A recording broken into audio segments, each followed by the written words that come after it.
You're listening to Bible Truth Feed, a podcast by christadelphianvideo.org for Christadelphians and all those seeking the truth about the Bible message. Join us now as we present our latest episode. What made up the Philippian ecclesia, and by the end of tonight hopefully we'll feel a fellow feeling, we'll have an understanding of who the Philippian ecclesia was. We're going to consider the founding members of the Philippian ecclesia, how the ecclesia was formed, and then jump into the epistle and have a look at some of the insights that the epistle gives us of this ecclesia also. So the background, of course, as we had read for us, revolves around the Apostle Paul's journey, and as we know, he came through the area, as we commence in verse 6, Phrygia and Galatia, and he was forbidden, as we see at 2 points. And so if we trace his journey from there, that wasn't supposed to happen.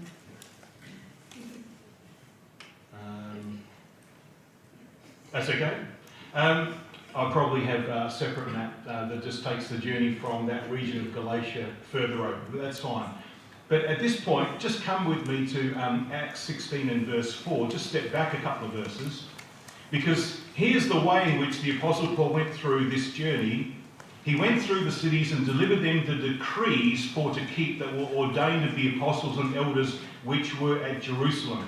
The word decrees there is the Greek word dogma. We're going to do some Greek tonight, and I hope you're up for some Greek. Hopefully by tonight you'll know some extra Greek words. The word dogma means teachings, doctrines, ordinances and laws. And this was supposed to happen. Because we have the equivalent of the apostolic doctrine and practice encased in the Birmingham Amended Statement of Faith, which is a summary of the doctrines which represent the truth of Jesus Christ and the apostles. And if you can read that fine print, it also has the truth to be received, the doctrines to be rejected, and the commandments of Christ that all form our basis of fellowship. And we are grounded and we stand upon that basis. If you just go to verse 5 reads, and so, in other words, in this way, or having this foundation, and so were the ecclesias established. And that's a strong word, isn't it? They were grounded upon a foundation in the faith and increased in number daily. Now, when we open the book of Acts, we find that the original Jerusalem ecclesia continued steadfastly in the apostles' doctrine and fellowship and breaking of bread and in prayers. That was the basis upon which the original Jerusalem ecclesia was founded. And the Apostle Paul is continuing in the same way to put a structure beneath the establishment of ecclesias as he went through the region of Phrygia and Galatia, and we're going to have him now entering into Greece tonight. If we just come back to chapter 15, and just verse 41, the Apostle Paul that we read there went through Syria and Cilicia, confirming the ecclesias. And the word confirm means to stand firm upon a solid basis. It's the Greek word episterizo. Epi means upon, and sterizo means to stand. And so we can see the basis upon which the Apostle Paul is establishing ecclesias is exactly the same as the theme which I'm so proud of you for adopting this year, standing for Christ, because that's how you stand for Christ. In fact, that is the basis upon which we stand for Christ. And that was the basis of the establishment of ecclesias, and it's no exception when we come to the ecclesia at Philippi.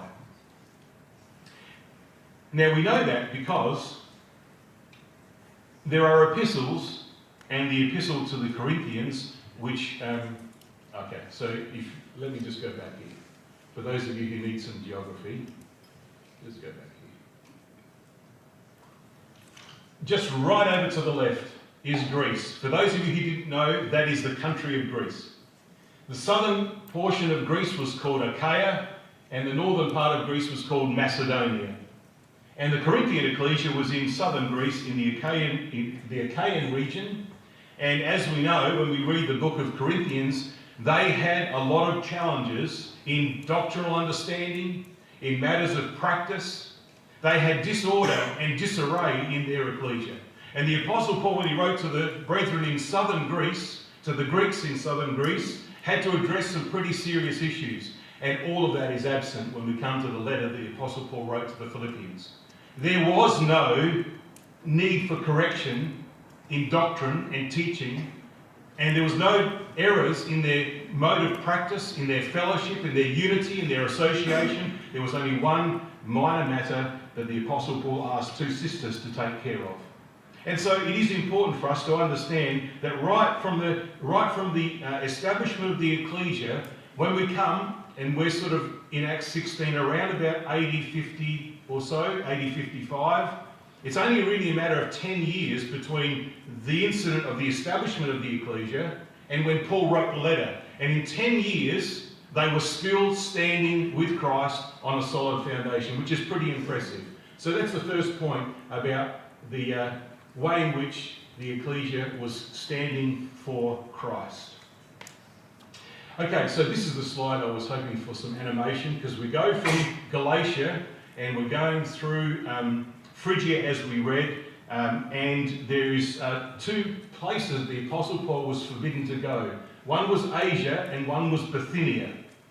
And that was a challenge for the Apostle Paul, because obviously he was intending on exploring those regions, and as we read there in verse 6, he was forbidden by the Holy Spirit to preach the word in Asia. And at the end of verse 7, he wanted to go to Bithynia once he reached Mysia, but the Spirit suffered them not.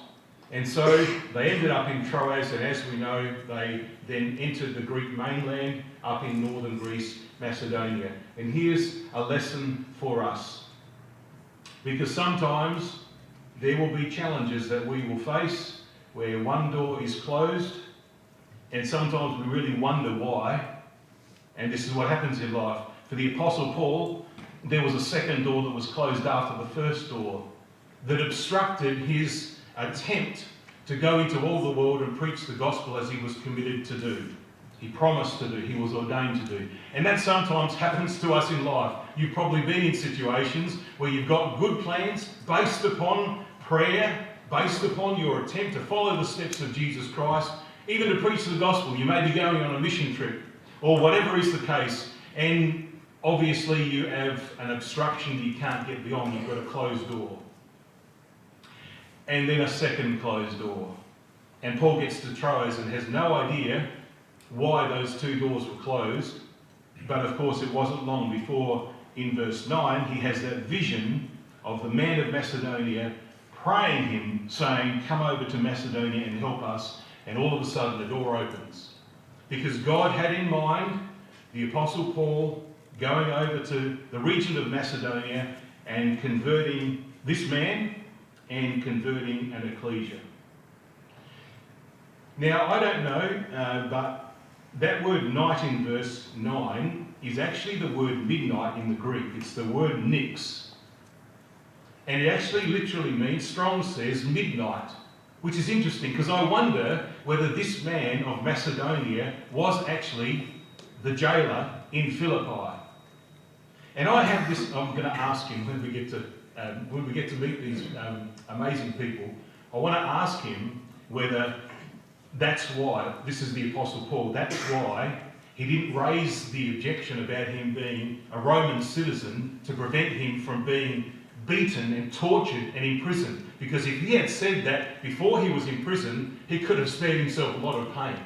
But I wonder whether that's why he didn't, because he knew that this man needed conversion, and I think this man was the man. And Paul, when he was in that situation, he submitted for wrong's sake, even though he could have protested, which he did later, that he was a Roman citizen. We know the story, we're not going to go into the story, but he didn't. And I also believe that what he set in motion by his submission for wrong's sake and allowing himself to be tortured and imprisoned, actually, for those of you who are interested, sets him as an amazing type of Christ. You can follow this chapter through, and if you're interested, I've got a Bible marking comparison between Paul in Philippi and Christ, and you can follow his trial and his suffering and his death and his burial and his resurrection and the preaching of the gospel after his resurrection. You can follow it all the way through. It's just quite an amazing story, but that's not our subject for tonight.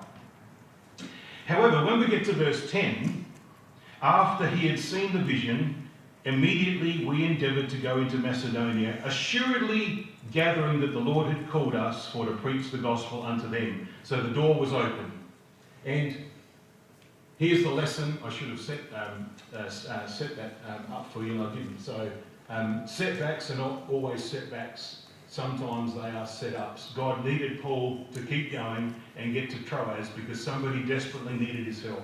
And you will find that in life, I'm sure you found. Even relocation, maybe because God wants to put you together with somebody who's seeking the truth. Maybe in school, maybe in employment, maybe moving interstate. Whatever it is, God has worked, and there's many stories of people that have been set up by obstructions in their life in order to reach someone who's crying out for the truth. Now you see in verse 10, the personal pronoun they changes to we, and that's because Luke now has joined Paul, Silas and Timothy. So we've now got 4 companions who are making this journey and coming across the mainland, and they're going to come to Philippi. Now, I'm not going to deal with this in too much detail. I'm just going to pick out a few things in the way in which Lydia was converted to the truth and the jailer was converted to the truth. Of course, now Paul enters Greece for the first time. So the truth now is going to commence in Greece, and the first ecclesia that is going to be established in Greece is the Philippian ecclesia. So he comes, and as we know from verse 12, he comes to Philippi.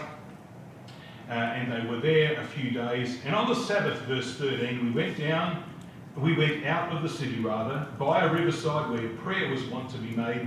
We sat down and spake unto the women which resorted thither. Okay, now it's the Sabbath day, and they're by a riverside, and it was a place where prayer was wont to be made. Now the word want in the Hebrew is the word normizo, from which we get nomos or law, custom or established practice. So this was just not a sort of a place where people gathered to pray. This was actually an established practice. It is a Sabbath day, so we might be already getting the sense that this is not just a casual gathering of women to pray. This is actually an organised, established practice for these women on a Sabbath day to gather together in prayer. Now the word resorted thither is the word synerkome, and we're going to learn a little bit about the prefix syn, S-Y-N, because synerkome means to gather together. So it's like an assembly that gathered together.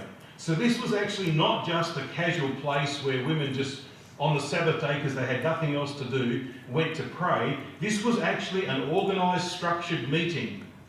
And we know, of course, of Lydia in verse 14, that she worshipped God. Now, it could well be that she was a proselyte, and on the Sabbath day, she was there in honouring of God to an established gathering of women. Probably the blokes were at the local pub, or the equivalent, the pagan temple in the city of Philippi. And, of course, that was not a place for Paul to be, or for these women to be, because these were devout women who feared God. And so they had no place in the city in order to worship God. The only peace they could find is to get out of the city and to go by the riverside in order to be uninterrupted and to be able to meet on the Sabbath day to worship God and to pray in an assembly.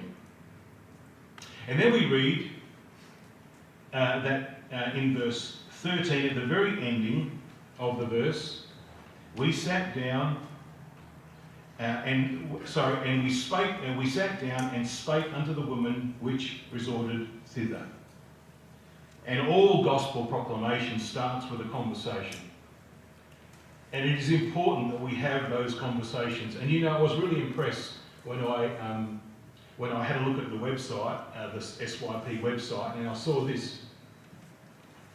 And obviously you've really embraced this theme about witnessing for Christ.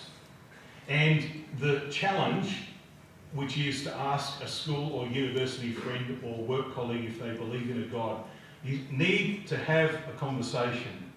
And the preaching of the truth starts with conversations. And that's what Paul did. He sat down and his companions, and we sat down, so the four of them, and started talking. They had a conversation. So I'm really pleased to see that that initiative is actually happening, because we understand that to follow the example of the apostles, the prime movers of the acts of the apostles, and stand for Christ, that's an integral part of our witnessing for Christ. And, well, verse 14, a certain woman named Lydia, seller of purple, city of Thyatira. So she wasn't a local from Philippi. She was from the from Asia Minor. She was from Thyatira, one of the 7 ecclesias we know from the Asian region. She'd moved to Philippi, and she was a woman which worshipped God, and she heard us, which I find really interesting, because she obviously wasn't part of the conversation that Paul and his companions were having. She eavesdropped on a conversation, and having heard what was being discussed with other women, she came and took careful notice. She attended. The word means to take careful notice to the things which Paul was speaking to other women. She wasn't even the subject of the initial conversation. Maybe she stood aloof for some reason. The other women are not mentioned as worshipping God. She's the only one. And she may have been a fully fledged proselyte of the hope of Israel, but of course not embracing Christ. She worshipped God, and we don't know. This is a little bit of conjecture, but I'm adding that because they gathered on a Sabbath day in a gathering, an assembly. It could be that the other women were just simply listening to the Apostle Paul attentively, and all of a sudden Lydia has an idea of what they're talking about, not being sure to start with, but she comes closer, she's listening, and then we read in verse 14, whose heart the Lord opened. You know, that is a really beautiful and important expression. A really beautiful and important expression, because God is the one that opens hearts. Sometimes we think that the truth is found by people who can just be intelligent enough to study the Bible properly. And that's possible, but the real reason the Scripture gives us as to why people find the truth is because God actually gifts it to them. The truth is a secret, and God decides who will be given it and who will not. And there will be people that will be amazing at Bible study, give their whole lives to Bible study, and who will never see the truth. Because God, we know, gives strong delusion to the apostasy to believe a lie. He did it to Israel. Isaiah says, because the nation in Isaiah's day said to the prophets, we don't want to hear, Isaiah, your message. Your message is really, really so irritating, we just can't stand it anymore. Would you please stop talking to us, close the Bible, don't speak on God's behalf, we'll find somebody else to replace you. And God says, that's fine. Isaiah, if they don't want to listen to you, I'll close their eyes, and I'll close their ears, and I'll close their hearts. And that's what God did. So when we read in Thessalonians, God gives the apostasy strong delusion to believe a lie that they might be condemned. God first did that to his ecclesia because they closed their Bibles and didn't want to hear the truth because it challenged their freedom.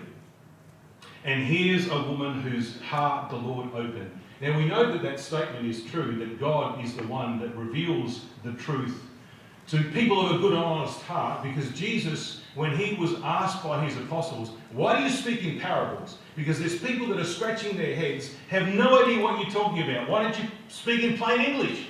And he says, the reason I speak in parables is because I am concealing my message. Because there's people that I don't want to hear this message. And so it's given to you to know the secrets of the kingdom of heaven, but to them it is not given. And he's actually quoting Isaiah that I alluded to earlier, because people did not want the truth. So the Lord Jesus Christ deliberately spake in parables in order for that message to just go straight over the top of their heads. Only the genuine were given to know the secrets of the kingdom. And it's a wonderful privilege to know that God has opened our hearts to know the truth. That is an amazing privilege. Because there's people that will study the Bible all of their life, millions of them, on this planet right now, and have lived before us, who for all of their reading will never know what you know about the truth. And it's an amazing privilege. God opened their heart. And so we have in verse 15 the amazing record of her baptism and her family, her household, and of course her extension of hospitality to the Apostle Paul. She besought us, saying, "If you judge me to be faithful to the Lord, come into my house and abide there." And she constrained us. And there's a beautiful expression of insistence. I remember talking to one brother once who was having a go at me because I was Greek and he was Australian, and that's fine. I'm used to it. So he was, I was insisting that he, had some food. I was trying to be hospitable, and he said, "Mate, in Australia, when we say no, it's no. We only have to say it once." I wish I was clever enough just to go to this passage, because Lydia did not take no for an answer. And the word that's used there, constrained, Banaviazome, means to employ force contrary to nature and to compel by employing force. Look, we are fine, there's 4 of us, and we don't, no, I will not, you are coming to my house, Paul. Listen, Lydia, you are so hospitable, we're so grateful, and you will be an amazing cook, and I'm sure, your bed will be much more comfortable than the local inn. But look, there's 4 of us, we don't want, you are coming to my house, end of story. And so she constrained Paul, and of course he accepted in the end. And so here's something, and I know that this is from Romans, but I'm mindful that Paul was in Rome when he wrote the letter to the Philippians, and I'm sure that he exhorted the Roman brethren and sisters on the basis of this spirit in Lydia. Be kindly affectioned one to another with brotherly love, distributing to the necessity of saints, given to hospitality. I mean, that characterised Lydia and her family, because her household probably included her husband and her children, who were baptised, accepting the truth. And here's now Paul having to cancel his booking of whatever accommodation he had booked, and now coming and staying for the balance of the time in the house of Lydia. Well, that's of course until the accommodation changed to prison, and we know the story. And we're not going to go into the rest of the story about the events that led up to Paul's imprisonment, but we know the situation very well, sure, from Sunday school. And we come to the point where, of course, here's the Apostle Paul in prison, and we know the circumstances that led him there, and we have, of course, an amazing miracle in the earthquake that happened at midnight. And I think there's a beautiful lesson here, because what the jailer understood retrospectively was that these two were known for public prayer and singing. So they were singing praises to God. We read of that in verse 25. And they were heard by the prisoners, even at midnight.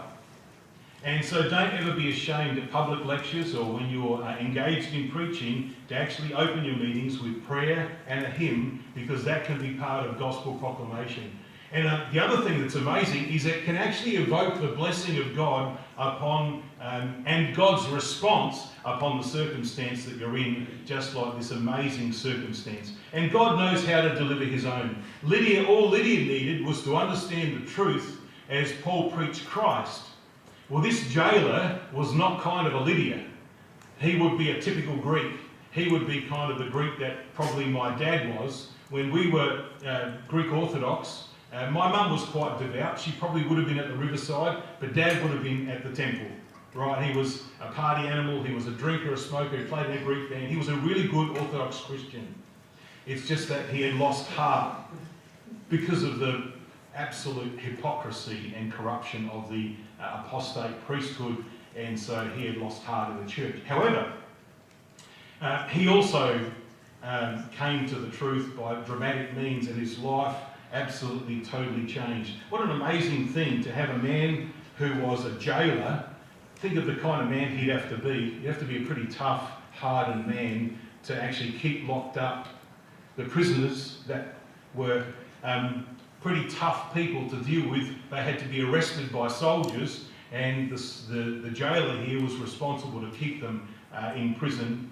And so this man, as a result of this situation and the miracle of the earthquake and the release of the prison, release of the prisoners, came into the truth. As we know, we find him amazingly in verse 34.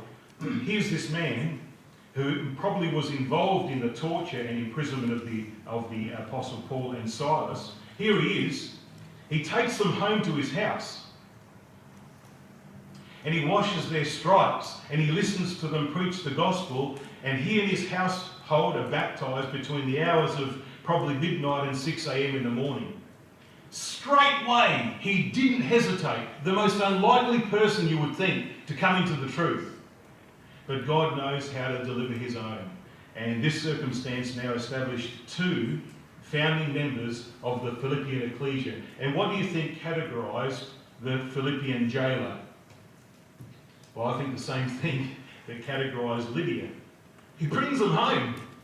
And we have some beautiful expressions that describe him preparing a table. That expression in verse 34, he set meat before them. In the Greek is, he prepared a table. And I'm sure that table would have had on it bread and wine. Because when we come to verse 40, the Apostle Paul, at the end of the chapter, as he comes back to the house of Lydia, and all the brethren are there, he comforted them and departed. And the word comforted means to give a word of exhortation. And so we have in this ecclesia, both in this night and the following night when the Apostle Paul was to leave, he left having broken bread with the brethren and sisters in the newly founded Philippian ecclesia. And there was these two members, Lydia, the seller of purple, and the keeper of the prison. What is an amazing thing when Paul wrote these words about his gospel proclamation efforts in Greece, he noted this about Jews and Greeks. We preach Christ crucified. When we preach it to the Jews, it's a stumbling block to them. And we know the story about how the Jews resisted the preaching of Christ because of their misunderstanding of the law. But to the Greeks, it was foolishness, utter rubbish. And the Greeks were pagans, so they weren't kind of very moral or upstanding kind of people, if you know anything about the pagan Greeks, let alone the modern Greeks. But they lived with legendary heroes, and they had feats of endeavour that would put every other country to shame. The Greeks were the famous inventors of all kinds of arts and philosophy and human feats. And they had the gods who were like, Hercules and all of those guys. And to have a hero of a movement who was crucified like a Roman criminal did not seem like the kind of guy that you would hold up as your hero. And it was foolishness to the Greeks for that reason. But to them which are called. And there was Lydia, a seller of purple, and there was a jailer of the Philippian jail who were called. Both Jews and Greeks, Christ, the power of God and the wisdom of God. Quite an amazing thing to think how the truth can work in the lives of people. So Paul wrote a letter to the Philippian ecclesia. I'd like you to come with me to the epistle. We'll spend a little bit of time here. And just drawing from the epistle, we're not going to do an exposition of the epistle. I'm sure Mason didn't do that of the letter to the Thessalonians, because he had two letters. But we just want to extract from it insights into the ecclesia. So who are the members of the ecclesia?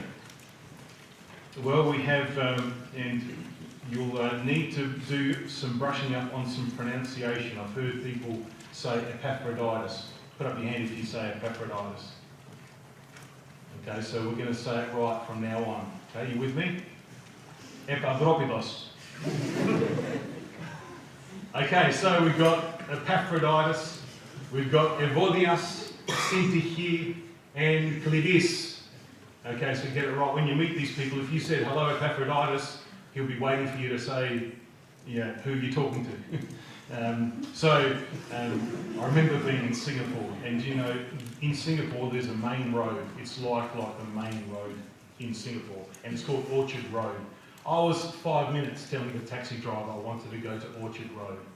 Honestly, I was so exasperated after about 5. No, I'm exaggerating slightly. Anyway, in the end he said, "Oh, Orchard Road!" Yeah, Orchard Road. So, pronunciation is important if we want people to understand, otherwise you might get lost in Singapore. Okay, where were we? Okay, Epaphroditos. You got it? Good. Okay, we're going to make good Greeks out of it. Okay, so remember I said,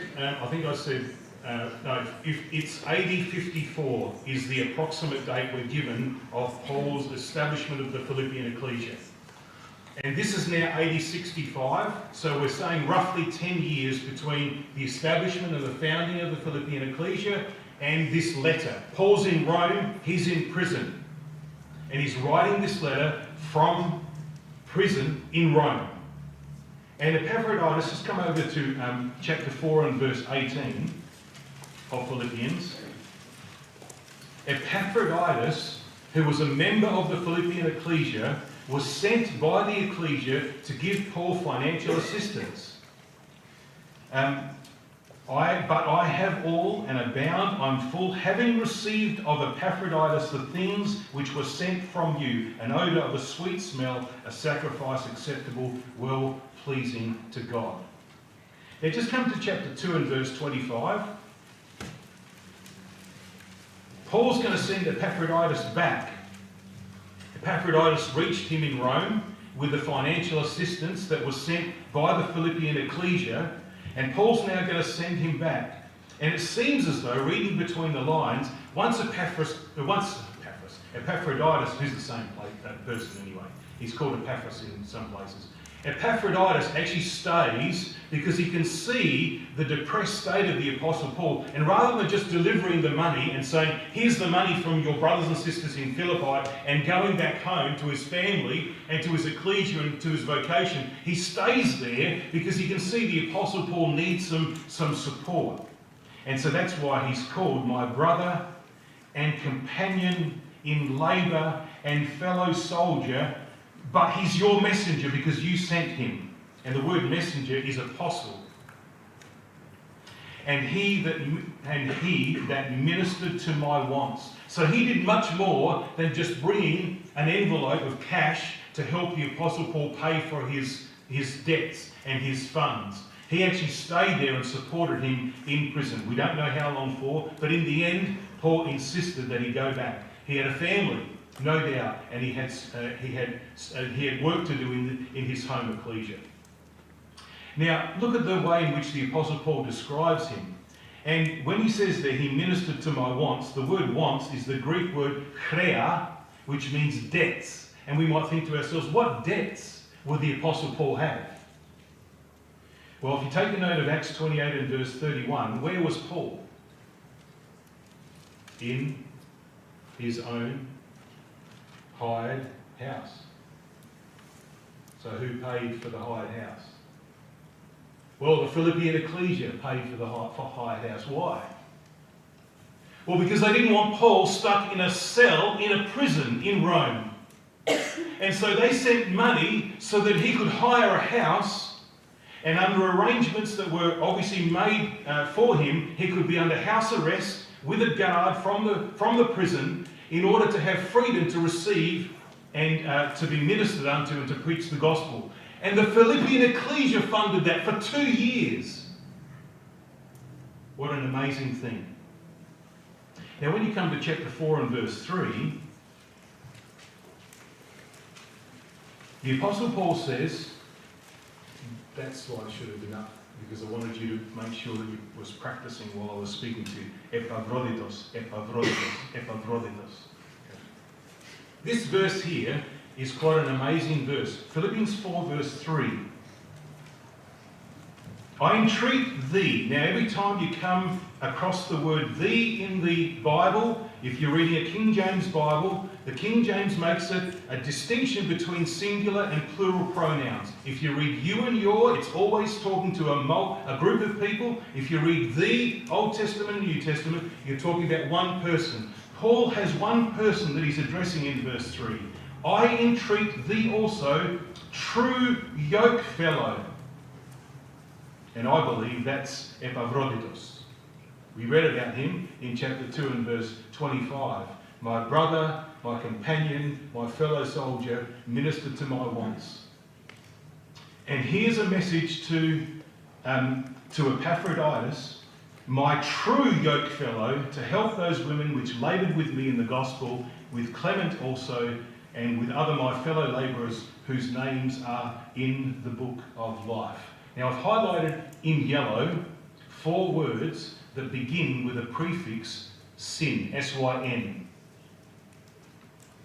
And that word sin, it comes into the English like synonym, synergy, words like that, means together. And here are those 4 words. You wouldn't know them unless you looked them up in a concordance. Yoke fellow is syzylos. Helper is silambano. Laboured with me is sin athleo. And fellow labourers, sin ergios.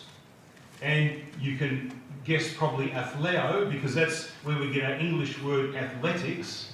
And synergy comes from the word sin eros. So those words describe the way in which this ecclesia worked together. But not only together, together with the Apostle Paul.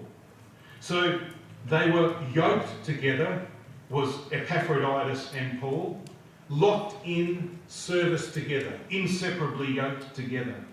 The word help, Paul is directing Epaphroditus. I believe this is Epaphroditus, okay? So this is, I'm going to say conjecture, but it starts with con and you'll think I'm having a lend of you. But do you know what I mean? I'm asserting something that I'm saying is conjecture, and I'm giving you a possible identification of who this individual might be, but I'm going to let you be, don't go saying Uncle Con said this is Epaphroditus.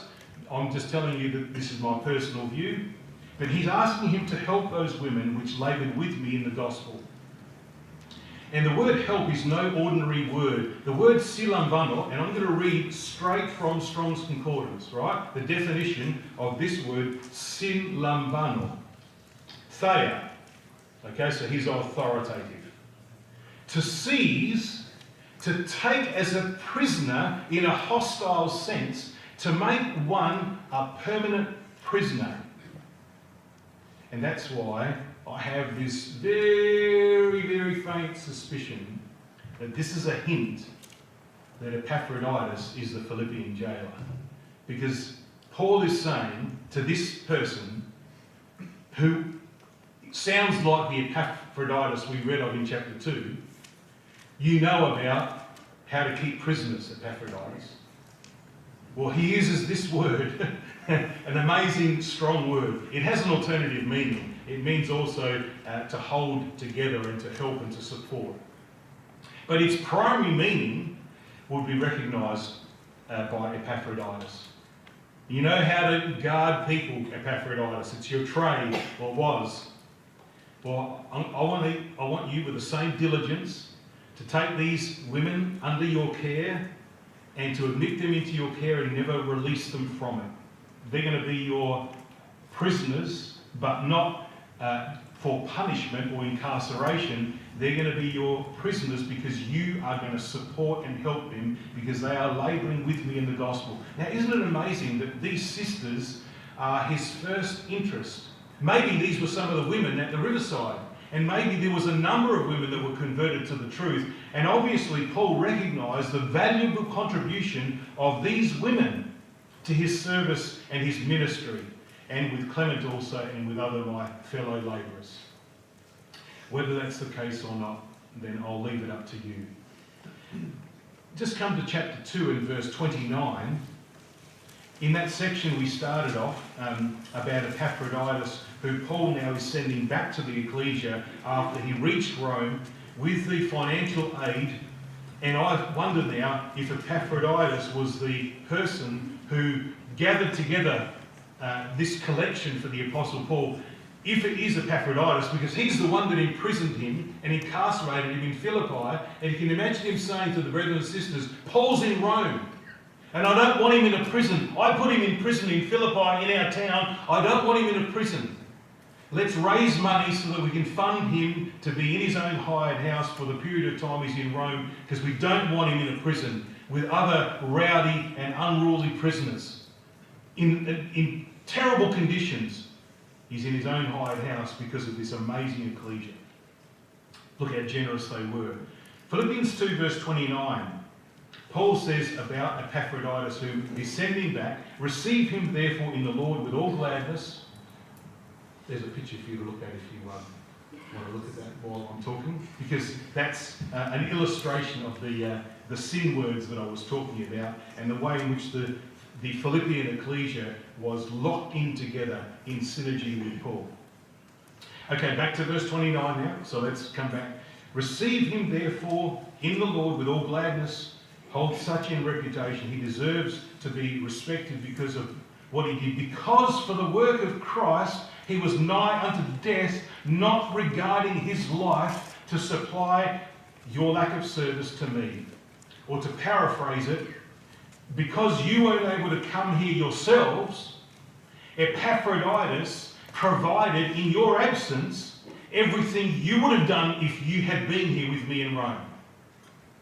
And Epaphroditus risked his life. He was nigh unto death because he didn't care about his own health and well-being. He was focused on supporting the Apostle Paul. What an amazing man this was. And he was a representative of the Philippian ecclesia who together were the greatest supporters of the Apostle Paul.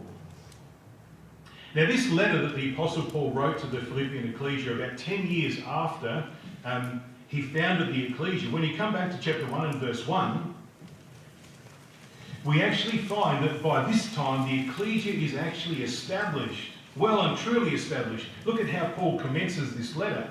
Paul and Timotheus, servants of Jesus Christ, to all the saints in Christ Jesus which are at Philippi, with the bishops and deacons.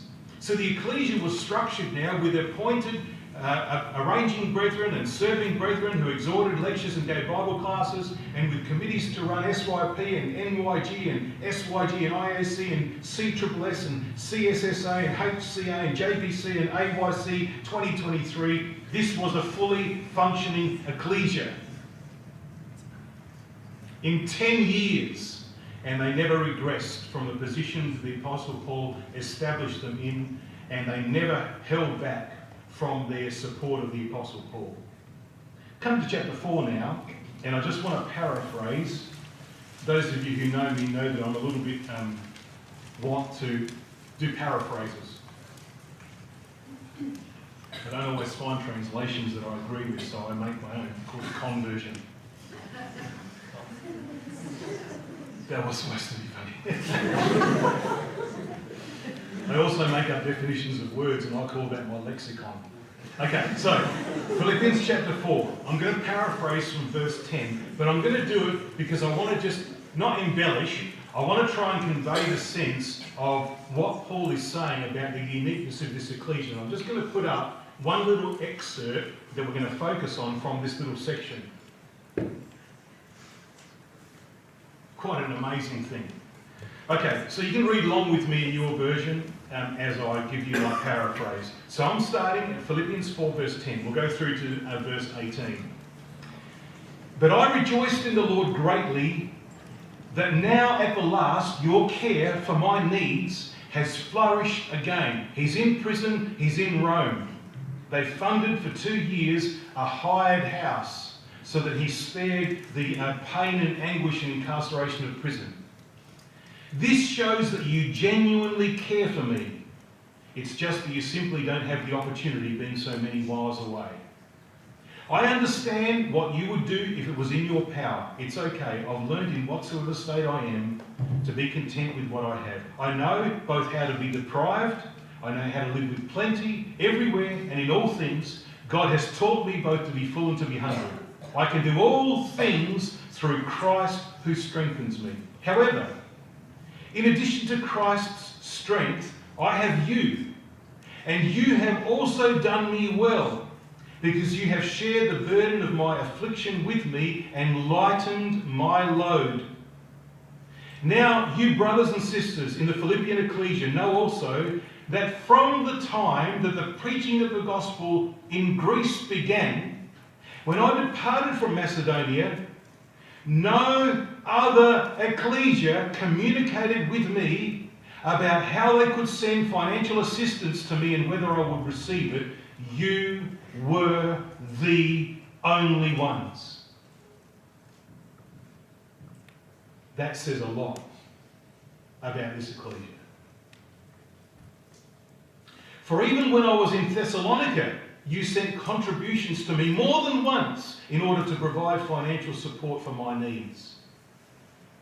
Not because I desired financial assistance. All I desired was the fruit of your good deeds, so that God might account you as abounding in the ministering to the saints. But I have all I need, and much more than I need. My purse is full, having received from Epaphroditus the financial support which was sent from you, which is an odour of a sweet smell, a sacrifice acceptable, well-pleasing to God.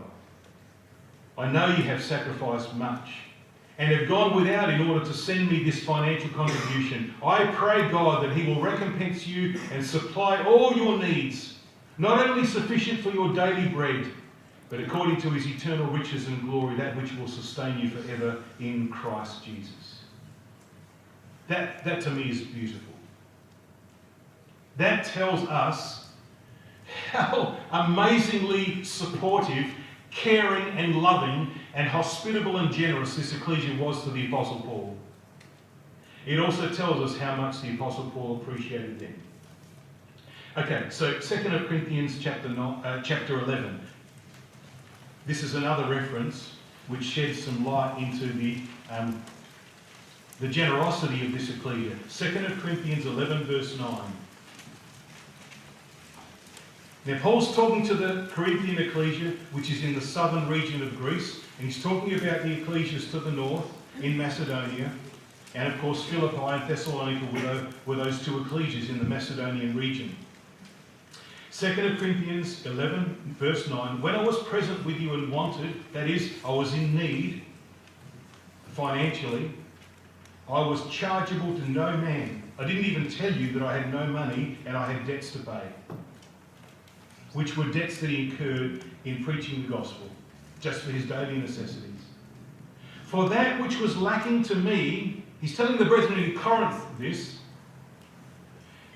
that which was lacking to me, the brethren which came from Macedonia supplied, and that's a reference to the Philippian ecclesia. We've just learnt that from Philippians chapter 4.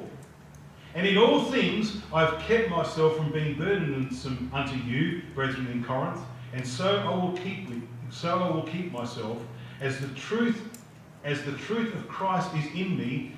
No man will stop me boasting about the Philippian ecclesia in the regions of Achaia. You will not stop me singing their praises, the praises of the Philippian ecclesia. Now we might conclude, and I haven't done anything on Lydia and her business as a seller of purple.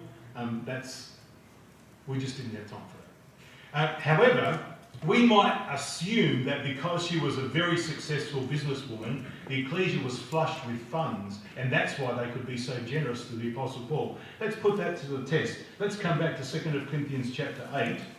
And this is in the discussion of the Jerusalem Poor Fund. And again, Paul's talking to the Corinthian brethren and sisters about the contribution and generosity of the ecclesias to the north, which includes the ecclesias of Macedonia, which includes Philippi and Thessalonica. Moreover, brethren, verse 1, we do you to wit of the grace of God bestowed on the ecclesias of Macedonia, Philippi, Thessalonica. Were they flushed with funds? Is that why they were so generous to the Apostle Paul? Is that why the Philippian ecclesia was the only one that supplied Paul with financial aid in Rome and to support his ministry? Well, you answer that question for yourself. Here's what Paul says about the Philippian ecclesia. How that, in a great trial of affliction, the abundance of their joy, despite their deep poverty, abounded to the riches of their generosity.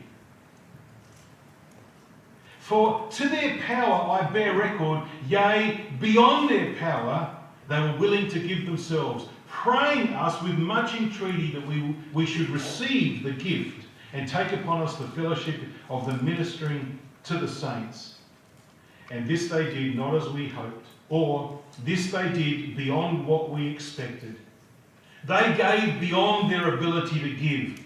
They actually suffered deprivations themselves and sacrificed what they needed in order to give to Paul, in order to provide financial assistance to the brothers and sisters in the Jerusalem ecclesia who were going through the famine. They gave beyond their power. And they were willing. They even said to Paul, Paul, you need to take this. They prayed us with much entreaty. You can imagine Paul saying, you can't afford this. And they said, Paul, take it. We want to give it. And Paul would say, but what are you going to have? Don't worry about us. Just take it. This they did, and it blew us away because it was beyond our expectations. That was the true financial state of the Philippian ecclesia. So you don't have to be flush with funds to be generous. You just have to be willing to give, to be generous. And that's what characterized this amazing ecclesia. Three things. Amazingly hospitable. And when they couldn't provide hospitality for the Apostle Paul, they paid for 2 years hiring a house for him in Rome. What an amazing ecclesia. And their care for him. And their generosity to him. That was the spirit of the founding members of this ecclesia. It was the spirit of Lydia, and it was the spirit of the Philippian jailer. Whether he was Epaphroditus or not, we've said is conjecture. I'd like to ask him one day, because it sounds to me like the record hints to that conclusion. So there's the exhortation for us. So what do we stand for? The Philippian ecclesia stood for something. They had a reputation. Well, let's use the words of the Lord Jesus Christ. He describes the righteous at the judgment seat. And this is what the righteous do. I was hungry, and you gave me meat. I was thirsty, you gave me drink. I was a stranger, you took me in. I was naked, and you clothed me. I was sick, you visited me. I was in prison, you came to see me. I mean, Lydia and the Philippian jailer and the Philippian ecclesia, all over it. What about us? Is that what characterises? I'm getting tired and it's the end of the day, so you have to forgive me for getting tongue-tied. I mean, characterise. But what are we like? Like, honestly, what are we like? When it comes to hospitality and care and generosity, what characterises us? Just amongst ourselves. Do we actually care for people? Do we know what's going on in their life?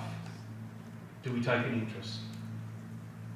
Are we hospitable? Would you go to the supper table and grab a plate of supper and go to somebody who you've never spoken to before and say, here, this is for you. I'd like to give this to you.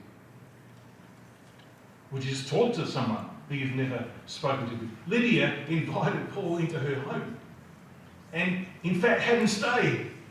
And so did the Philippian jailer. And how generous are we? So many circumstances in today's world, not just in preaching the gospel that needs financial support, but our brothers and sisters also need support. Our brothers and sisters that we've heard about, the Iranian refugees, need support. So are we digging into our pockets and are we giving financial contributions to Christadelphian welfare needs?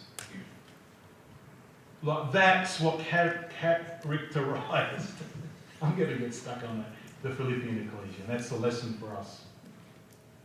The other lesson for us is to make sure, and that's why this is mentioned first in Acts 4 verse verse 42 before, they had all things in common and they were of one accord, because unless we stand on a solid basis, then all of our good works and our care and our hospitality and generosity actually are not going to be of any credit to the Lord Jesus Christ. We've got to stand for Christ in the things that matter. And so we bring our study to a close by a picture. It's a picture of the ruins of Philippi. There was an ecclesia there once. The truth came to Philippi, and all there is now there is ruins. And its ruins stand as a testament to an eternal truth.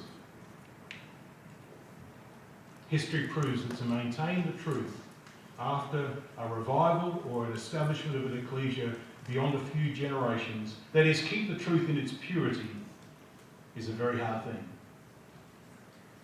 The truth was brought to Greece, was established in the ecclesia at Philippi, and the truth died out in Philippi.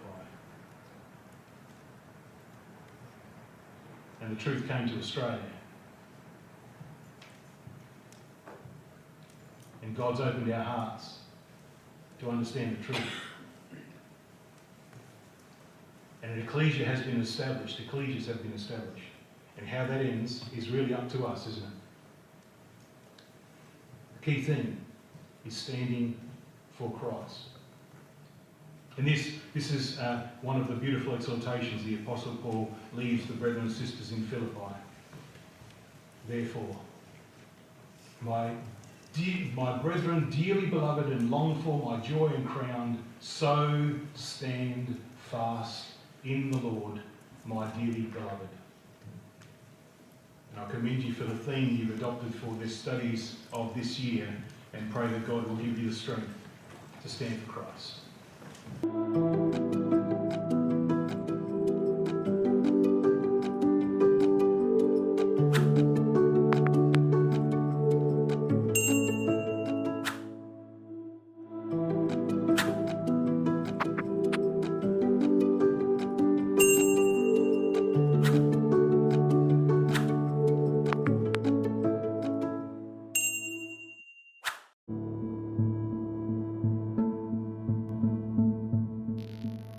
Thank you for joining us. We hope you found the episode helpful.